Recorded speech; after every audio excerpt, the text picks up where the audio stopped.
When people ask me, what's so special about First Baptist on Fifth? I answer quickly.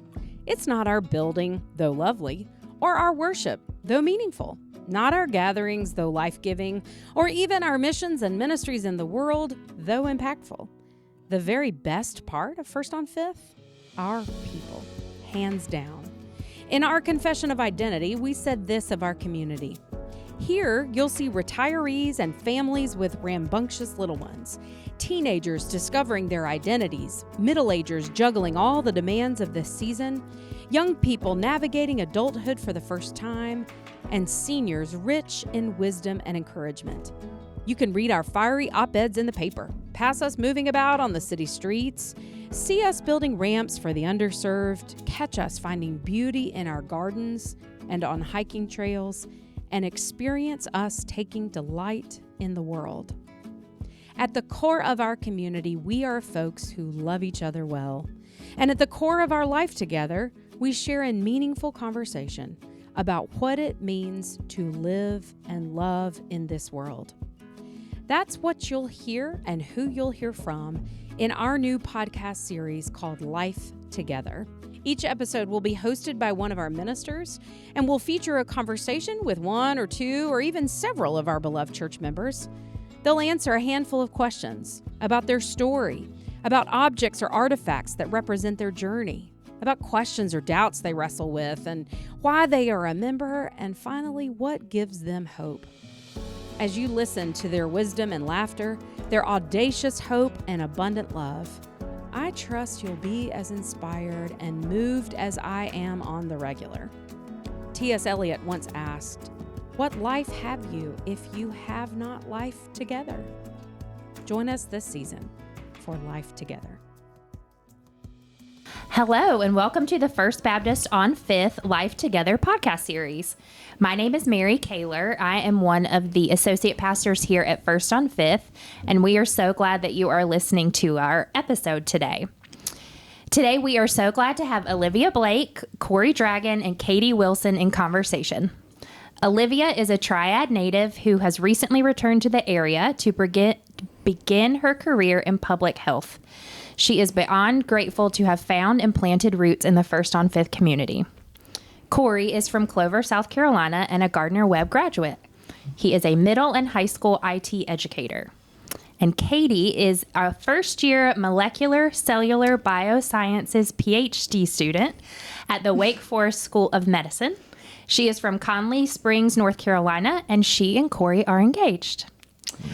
These three all found First on Fifth at about the same time, last fall-ish, and joined at about the same time.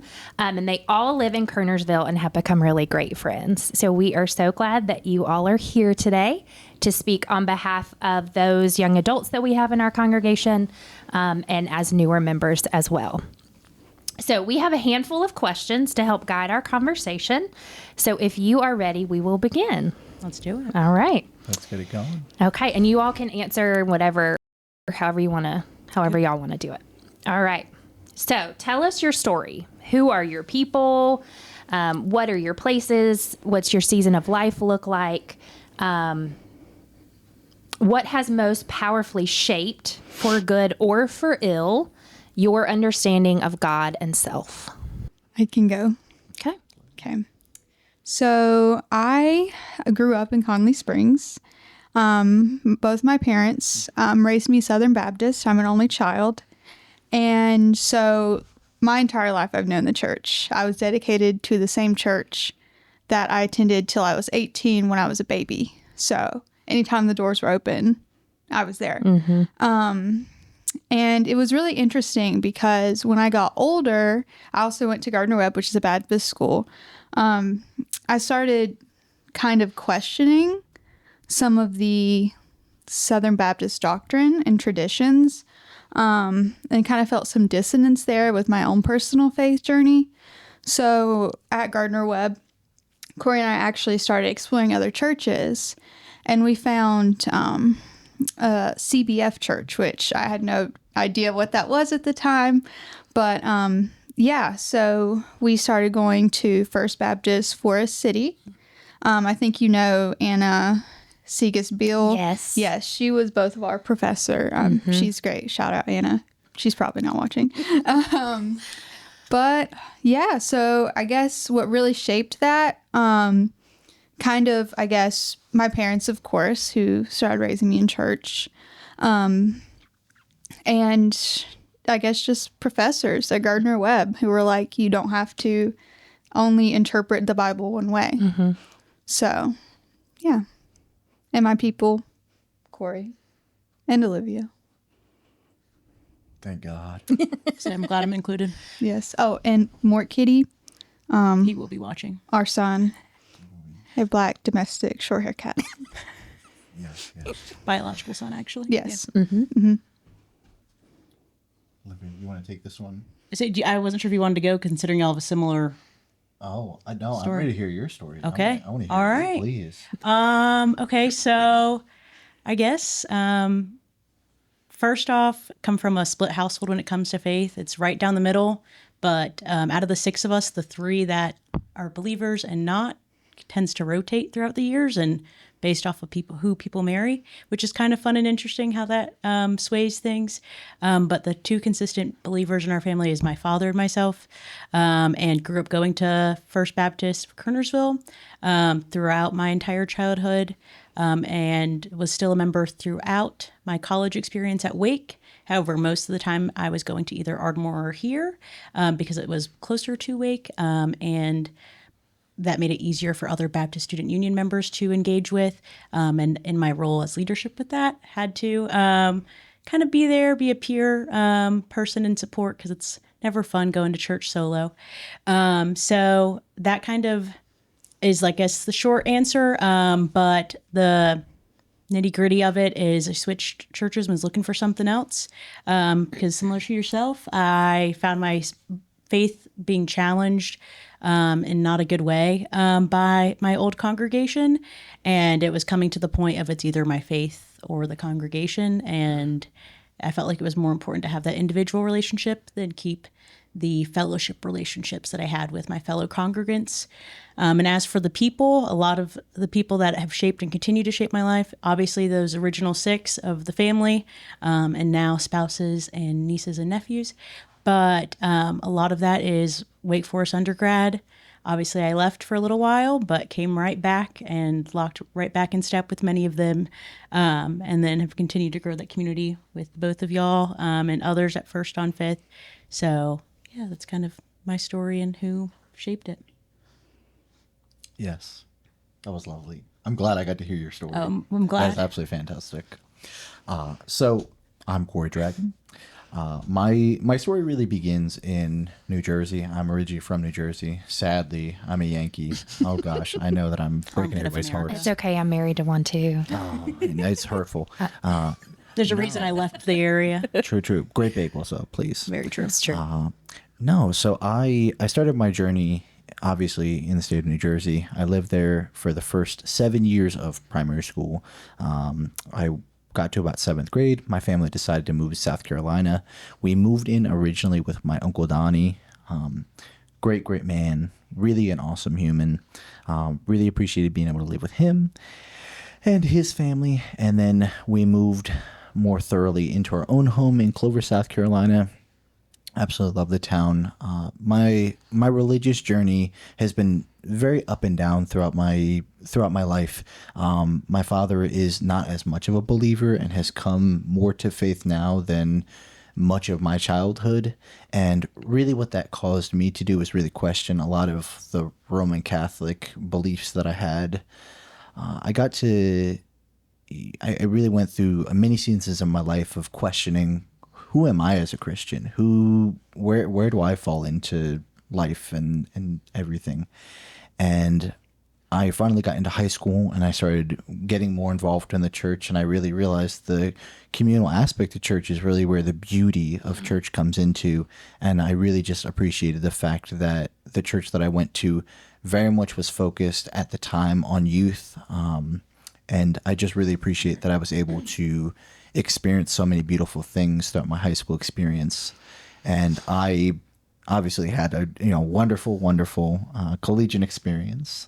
Went to college, and within the first 3 days met my beautiful fiance, and we've been together ever since. And Small Christian yes, liberal arts. small Christian. That's how it works out. Yep, that's how it goes. You know. How we didn't get married in the first 6 months.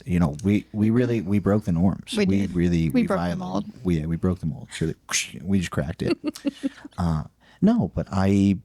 Like Katie said, we just continued to go to a few different churches and really question where we best fit in. And we had a lot of conversations about being part of an affirming church. That is always something that we've always talked about. I have LGBTQ plus members that are family members of mine, and I could not imagine not loving them with the entirety of my heart.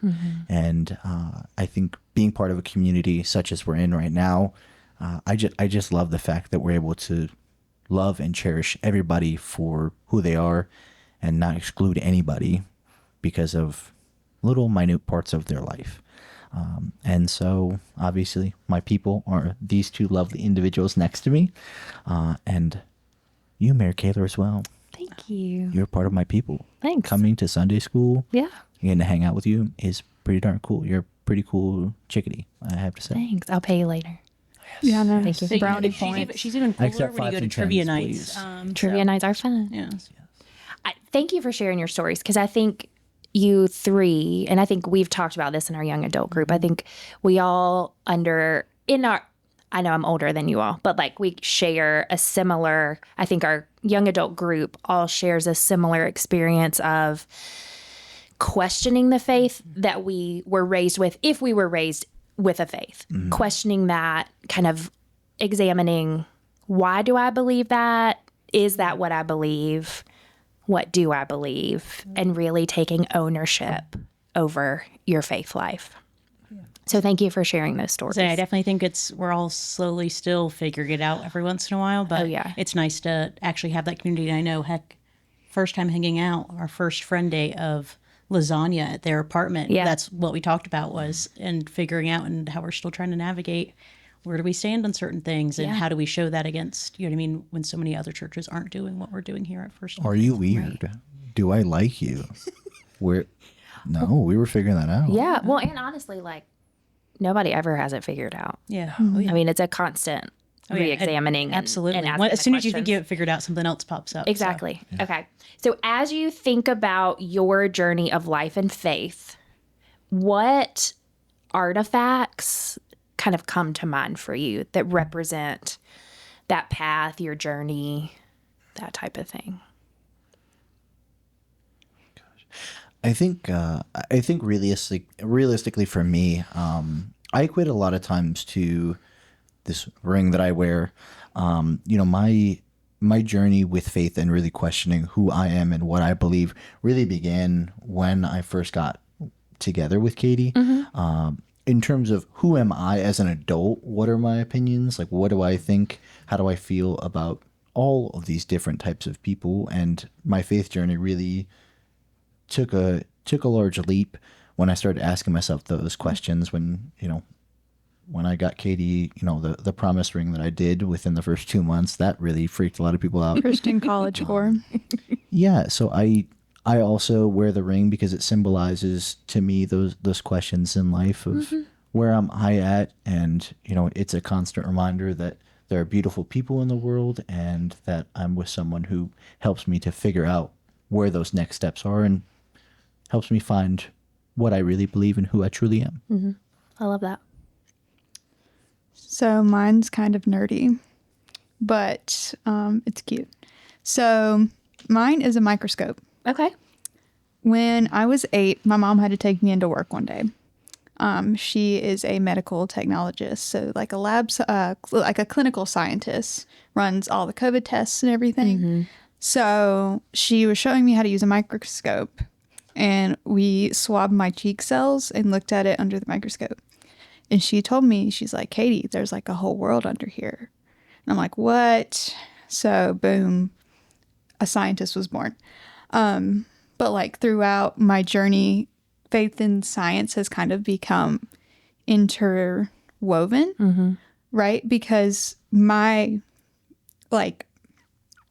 I love science, right? Because God is like the ultimate scientist. That's what my mom told me. That's always stuck with me. Like he is the ultimate creator. And so I'm just kind of like unraveling mysteries of his creation.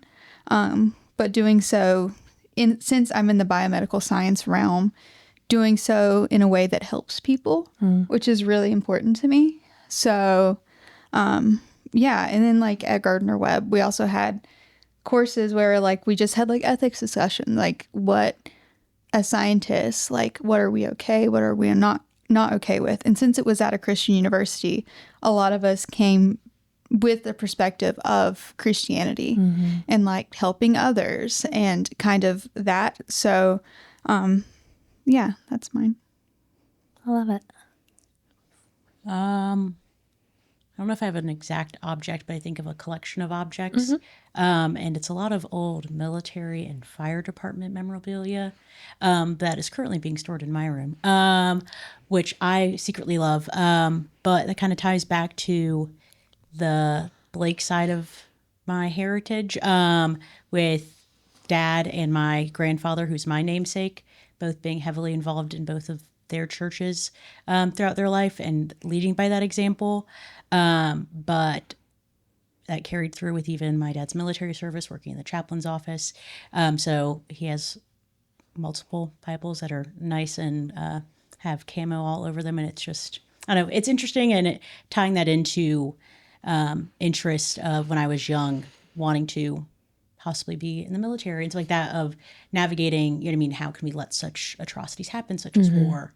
And you mean, what's the role of a chaplain in that setting? And therefore, what should the role be in non-war times or in non-war settings? So that was kind of a big thing for me, and also just trying to reflect on who my grandfather was and how to, because I think he's very much a Christian to look towards and how to approach things. He was ahead of his times in many different ways of of accepting people into the church and navigating that, and thinking about if he did certain things and stood up and just got it done, how can I mirror that in my own walk of faith? So I think that kind of, it's not technically an artifact, it's people, but That counts. yeah. But that's who I think about when I think about that journey. Yeah. I love that. The kind of guideposts that you all have and the things that have kind of brought you where you are and explain a little bit more about who you are and your passions and that kind of thing. So on your faith journeys, what questions or doubts do you wrestle with the most? Have you wrestled with the most? Are currently wrestling with?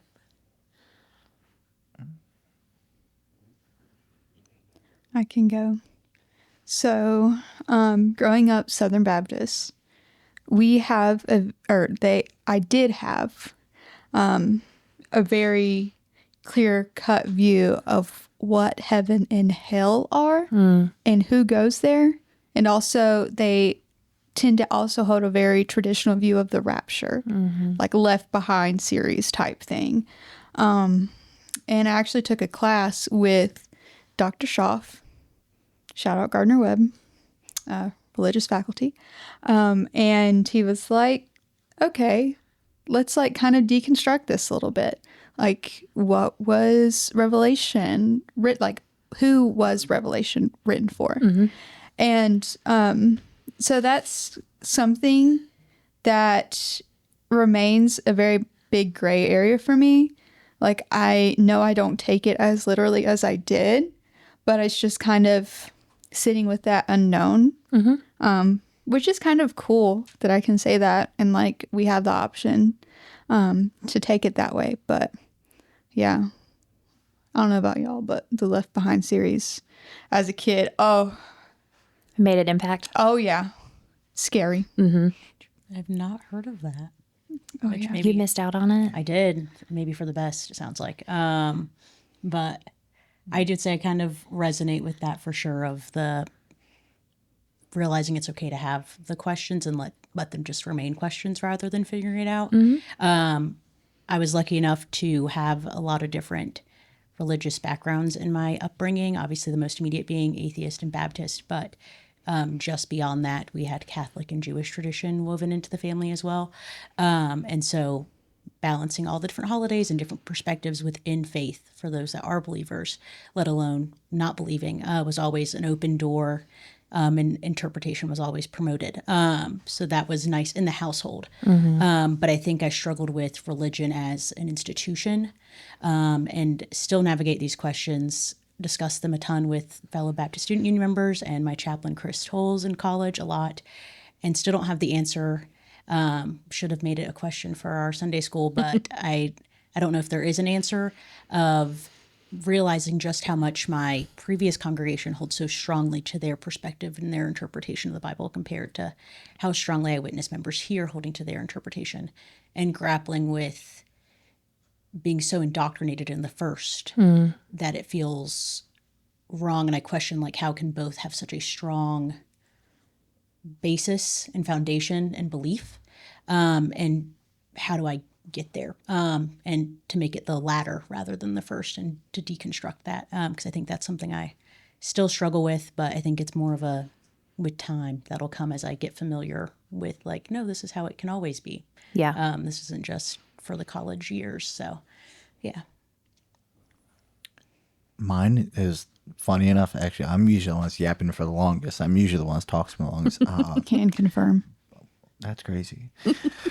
No, I think that my question has always really been, or something that I've really been questioning recently, would have to be, am I loving others enough? I think that that's really a question that I've been thinking about, and something that I've been processing through. Am I truly loving others enough? Thank y'all for being vulnerable and sharing that, because it's not always easy. And those, when I went to seminary, it was the first time I'd like actually asked myself questions about what I believe and why I believe it. And the first day of I think it was Old Testament, our professor said, okay, the stories in the Bible might not be true, but it doesn't mean there's not truth there. And I've returned to that so often, and not just about scripture, but about a lot of stories that were told in our faith upbringings and that type of thing. And those patterns are hard to change. So I appreciate y'all sharing that and doing the work that you're doing, because I think it can be really easy to just continue to live with the patterns and teachings that you've been brought up with, but to really wrestle with that. What do I believe? Why do I believe it? Am I treating people the way I should be treating them? Those are big things. So, how or why did you come to be a member of First on Fifth?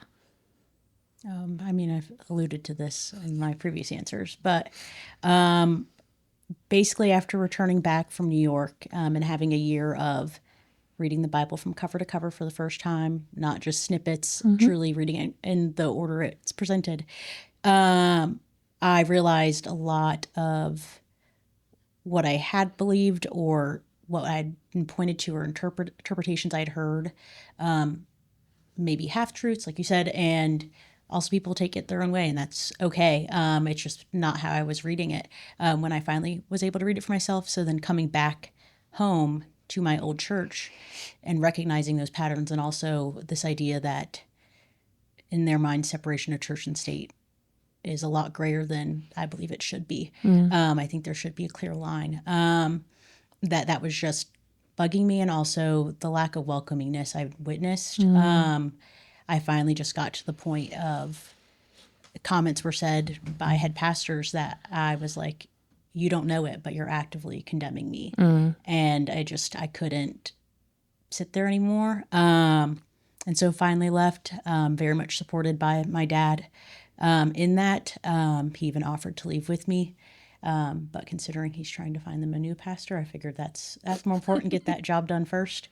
But that's kind of how I came to here, was that revelation of I can't do this anymore. And then knowing I'd come here multiple times, and knowing I'd see at least one familiar face in the Tolles family, I decided to come here first and test this out as my new church, and fell in love, and haven't looked back. So, We're so glad you're here.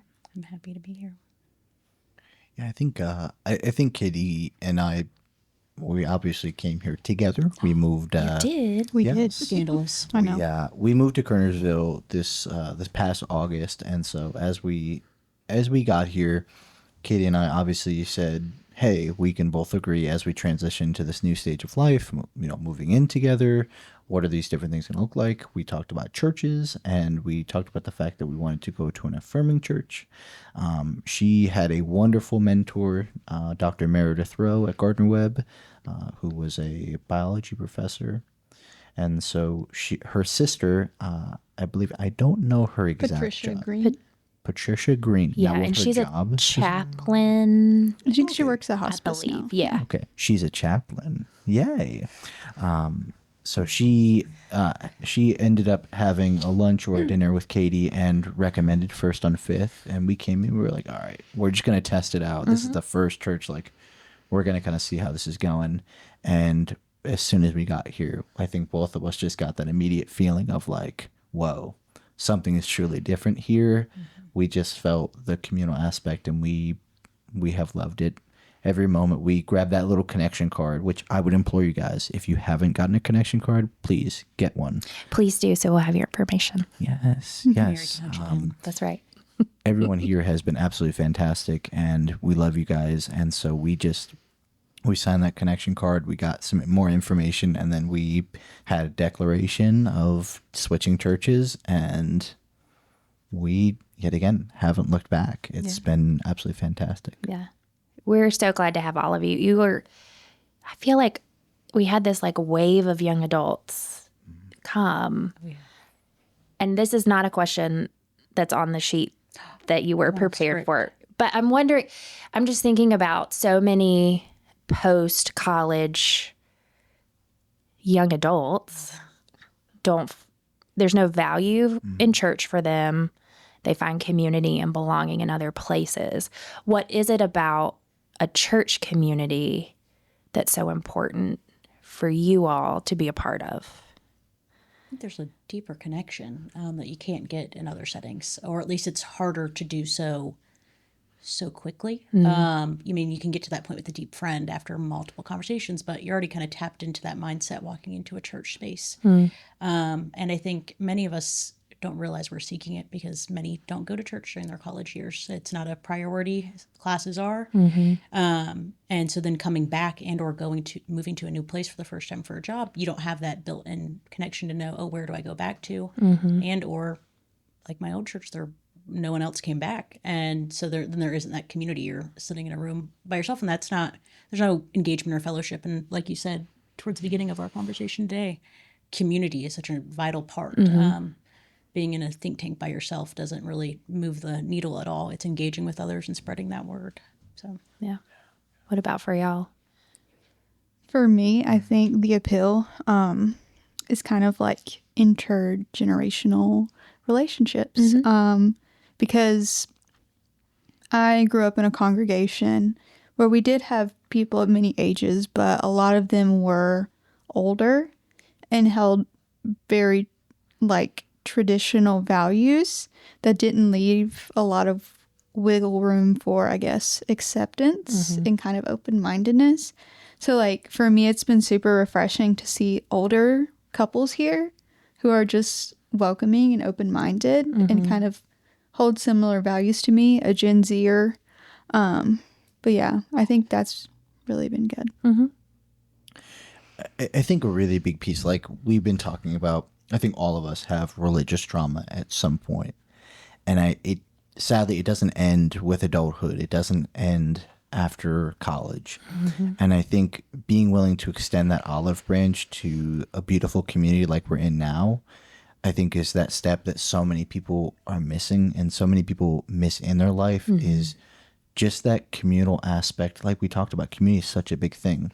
And what we have here and what we have at so many beautiful churches like this is that community aspect. And I would ask, like, so many of those people, when you don't have anybody else to call, what do you do? Like, if you don't find some aspect of faith at a minimum, I know that there are so many people inside this church that I haven't even met yet that if I needed assistance or I needed help or something, like I really needed something, I just know that my faith community, I would be able to get that from somebody here. Somebody would give me a phone number or send me an email, or they'd get me that information. And I think for so many people, if nothing else, right after college, I think what you really need the most is just a good community of people who care about you, because that is a wonderful piece of paper you just got. But you also might not always be able to do something directly with that piece of paper. Sometimes you need that help and that extra little bit of assistance. And I think the church can do that for you. Yeah. And like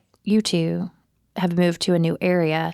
You don't have a community or family members that you're moving back toward. Really finding a place where you feel like you can belong is important. Absolutely.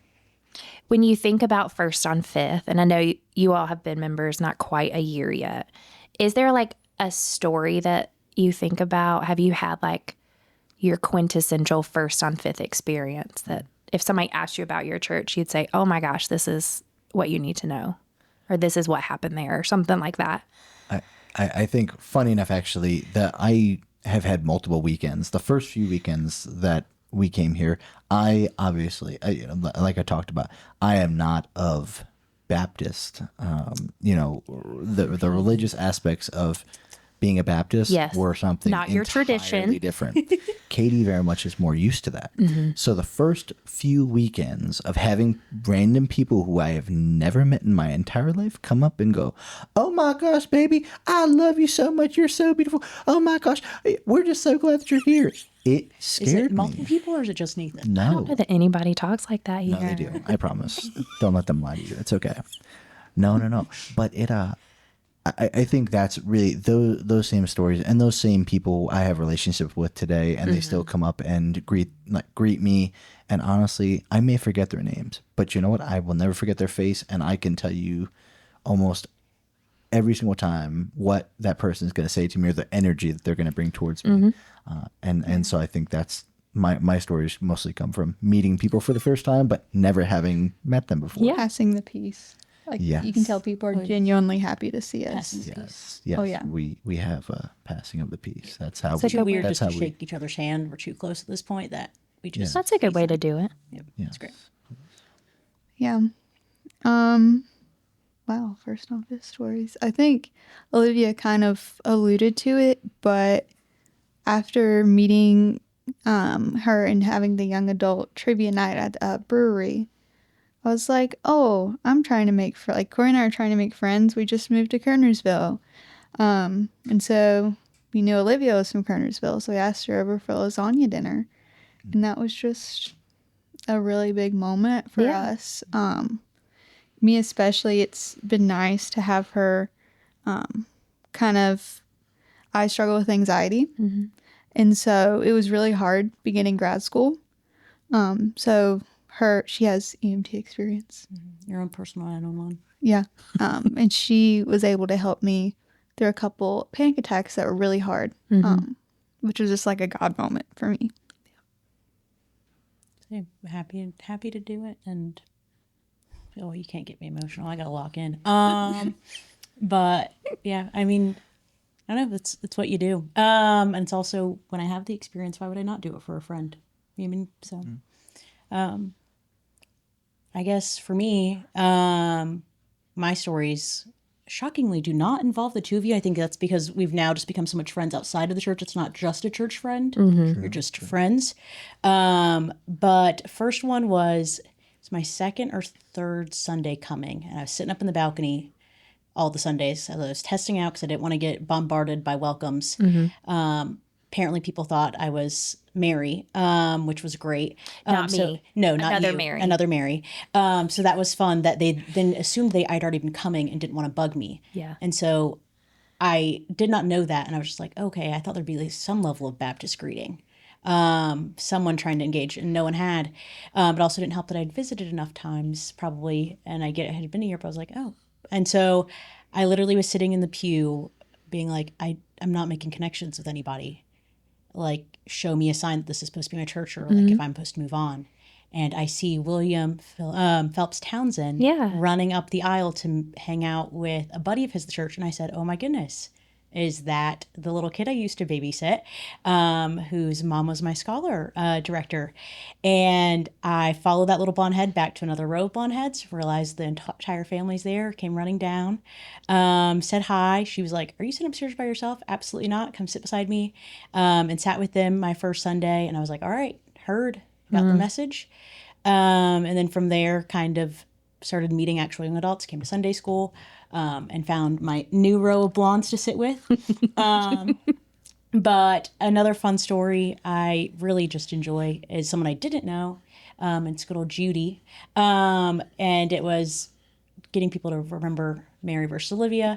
And that, okay, if I'm going to remember your name, you have to remember mine. And so Judy and myself, every single time it's, "Hey, Judy, hey, Olivia." And like, that is the entirety of the conversation, unless we have an update on something big happening in our lives. But it's just cute of the intentional, like, additional hey with name and just a little smiling face that I get to see every Sunday, because even if I'm not here, Judy's here. So. Yeah, and she knows who you are. Exactly.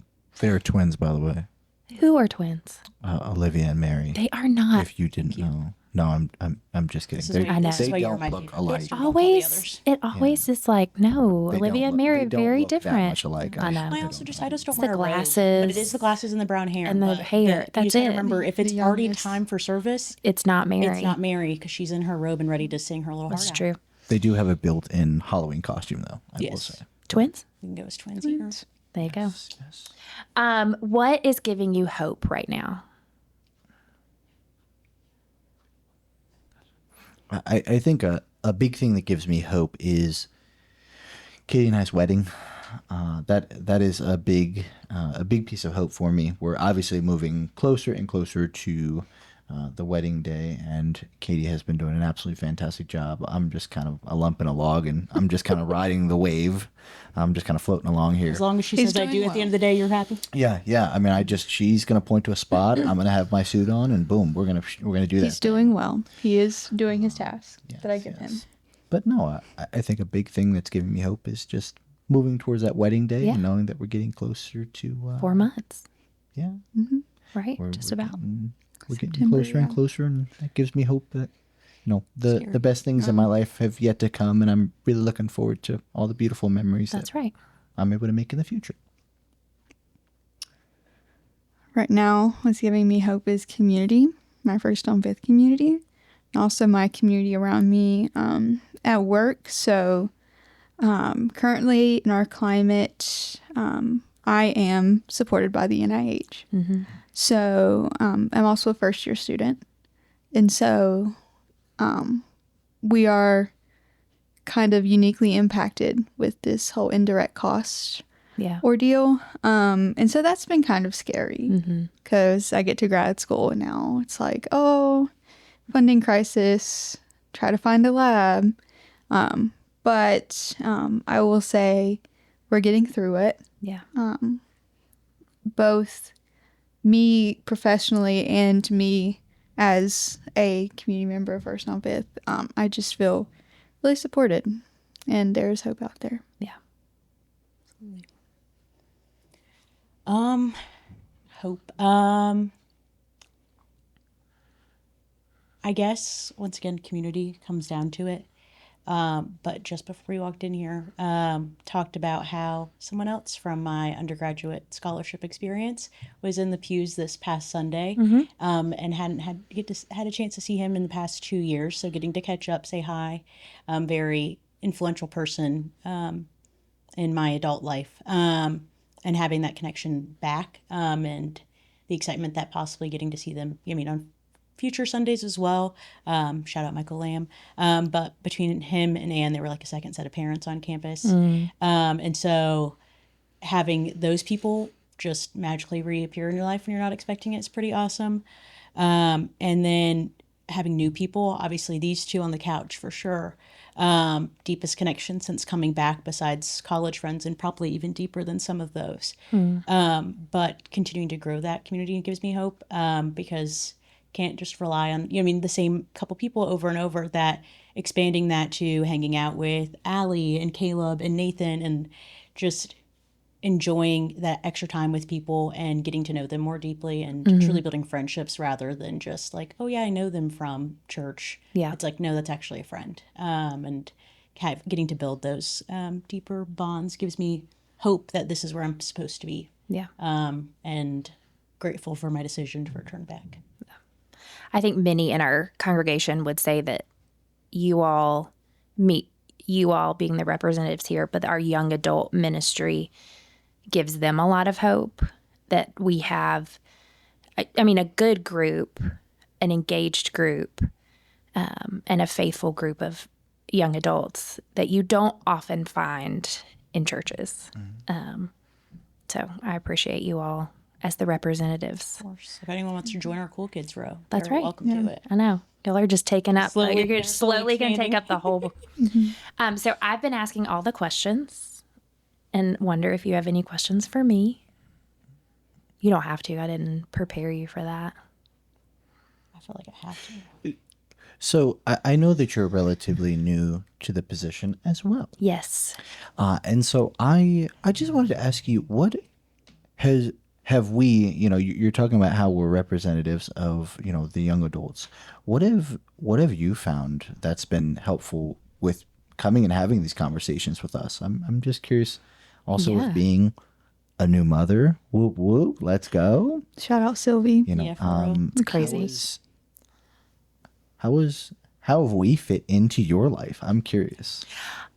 So yeah, I came back on staff. So I don't know if I've shared with y'all. I was the interim youth minister during COVID. It was wonderful and challenging. And then had a transition in my job early last year, came on staff at the church in June. And wasn't quite sure what young adult ministry was going to look like, but then you all started showing up. And I feel like we're figuring it out together, which Absolutely. I am enjoying. And I, again, I know I've said it, I am so moved by the way that you all examine your faith and really, you all really question, why should I believe this? Do I believe this? This is who God calls me to be. And you really own that in a way that is so, it's such a beautiful reminder to me to keep asking questions. But I love that we're a lot of people have asked, y'all have such a great young adult group. How, what are you doing? And we're building the plane as we're flying, we're figuring it out. And I think our group is so good about doing that together and collaboratively and really, as we're going, it'll keep growing and changing and becoming what it needs to become. So, does that answer your question? It does very Okay. clearly too. I just wanted to hear you talk about how awesome we are. I don't know. Well, thanks. Wow. Fishing for compliments over here. Yes, I am. That's what I do all the time. It's true. Okay, I have a question for you. Okay. As you were talking about examining your own questions. and Yeah. thoughts. I'm always intrigued because through our little coffee chats and random little discussions, Yes. I feel like you seem so unquestioning and unwavering, which I also think there's a confidence in your ability to just sit with a question rather than I feel like I need an answer constantly. But what are the question or the main question that you've been wrestling with? Yeah. I did not feel like I appear unquestioning, so thank you so much for that. I think I most recently I have it what does motherhood mean? That's a whole thing, and given how quickly our adoption process went, and becoming a mother happened very quickly. And so I feel like I'm still wrestling with how that changes who I am as a person, but as a minister, and kind of that incarnation question. And what does it mean to be, incarnate? And what does it mean that God took on flesh? And how does that, as I'm taking care of a little person, just the I have no clear thoughts around this, obviously, but just the as you're caring for this little person in the flesh, that changes kind of your understanding, I think, of like God took on flesh as a baby. Mm-hmm. So that whole, and that's all mushy. Oh, yeah. And then I think my other big kind of question is just the like, am I, I don't know the right way to word it, sort of to Cory's point of like, am I loving people enough? Am I living into who God has called me to be in a way that is truly helpful, in a way that fulfills that, that calling? Mm-hmm. How do I live into my calling as a follower of Jesus, as a minister? And how do I do that authentically? And that's a new piece. I'm learning. And I think part of this might be with age. And to say that makes me feel really old. I'm not that old. But I think it's I don't have to present myself the way other people present themselves to know that I'm doing what I need to do, if that makes sense. Like, I don't necessarily have to be front and center with my sign on the protest line. Mm-hmm. There are ways that that might feel more authentic to who I am. The how, yeah. That are standing up for what I think is important and who God calls me to be in the world and who God calls us to be in the world. Mm-hmm. So those are my two like big squishy things. It's really cool. I think of the devotional guide that I used when I did Sunday school. Yeah. And how, oddly enough, I picked them off the titles for our group, but literally one of the ones I think we did one of the weeks was on motherhood. Yeah. And her examination of becoming a mother, and then Mary's role with, you know what I mean, God becoming flesh. And so yeah, I find it funny that, you know, I mean, certain things like themes like that continue to come back. And also, like, I don't know what y'all are planning to do with your lives, but at some point that is something I would like to do, you know what I mean, down the road. Mm-hmm. That it's, you know what I mean, it's interesting to think on those things and hear it, because you might think you're old, you're not. You're my siblings' age. And so, you mean, getting to witness, you mean, people I care about, you, my brothers, you know, and all kind of navigate that at the same time is kind of cool to bear witness to. Yeah. And cheer you on. So. Yeah. Thank you. Katie, do you have a question for me? You don't have to. I just want to offer you space. Yes, those are really good. I think if I had a question, it was already answered. Okay. Well, Katie, Cory, and Olivia, thank you so much for sharing in conversation today. I really enjoyed it. And to our listeners, we thank you for tuning in to our Life Together podcast. To listen to previous episodes, you can find them on our website, firstonfifth.org, or wherever you get your podcasts. And we'll see you at the next episode.